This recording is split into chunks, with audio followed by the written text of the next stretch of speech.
মসজিদে আজান হচ্ছিল, তাই ইমাম সাহেব তার কামরা থেকে বের হয়ে মসজিদে প্রবেশ করল। নামাজের জন্য তিনি প্রস্তুতি নিচ্ছিলেন। এমন সময় তিনি লক্ষ্য করলেন প্রতিদিনের মতো আজকেও একটি বৃদ্ধা মহিলা মসজিদের সামনে ভিক্ষার উদ্দেশ্যে এসে দাঁড়ালো। বৃদ্ধাটি প্রতিদিন ভিক্ষা করতে আসে, অথচ সে একটি সচ্ছল পরিবার থেকে আসা। বিষয়টি ইমাম সাহেবের খুবই কৌতূহল উদ্রেক করল, আর সে কারণেই ইমাম সাহেব নামাজ শেষে বৃদ্ধা মহিলার কাছে আসলেন। ইমাম সাহেব প্রথমে সালাম দিয়ে জিজ্ঞাসা করলেন, আপনি ভিক্ষা করেন কেন? আপনার পরিবার তো খুবই সচ্ছল।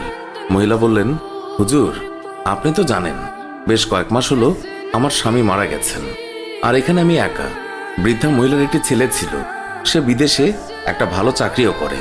তখন হুজুর বললেন, আপনার ছেলে কি আপনাকে টাকা পয়সা দেয় না?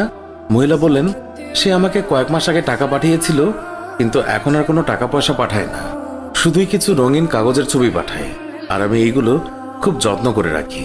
হঠাৎ করে টাকা পাঠানো বন্ধ করে রঙিন কাগজের ছবি পাঠায়, বিষয়টি হুজুরের কাছে খুবই খটকা মনে হলো।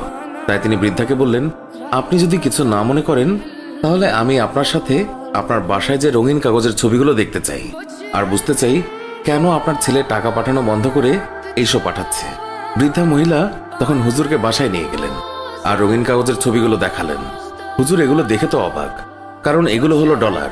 প্রত্যেকটা নোটই হলো $1 একটি নোট। এরকম অসংখ্য নোট মহিলার ঘরে সাজানো ছিল, কিন্তু আশ্চর্যের বিষয় হলো মহিলাটি অশিক্ষিত হওয়াতে সে এই কাগজের বিষয়ে কিছুই বোঝেননি, আর কাউকে দেখানোর প্রয়োজনও মনে করেননি। অথচ তিনি নিজেও জানতেন না যে তার ঘরে কত টাকা সাজানো আছে। এই সম্পদ তিনি ঘরে রেখে চুমু খান, আর বাইরে কত কষ্ট করে ভিক্ষার টাকায় তার জীবন চলে।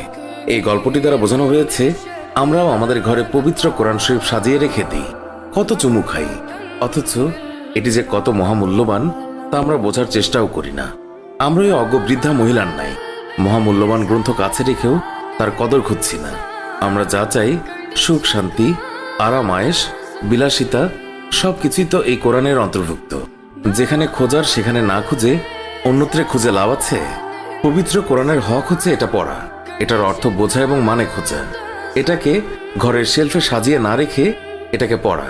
এটা আল্লাহ তাআলার বিধান, পবিত্র গ্রন্থ, সমগ্র মানব জাতির জন্য হেদায়েত স্বরূপ। আমরা যেন ওই বৃদ্ধা মহিলার মতো না হই। সে তো নির্বোধের মতো ঘরে ডলার রেখে বাইরে ভিক্ষা করে।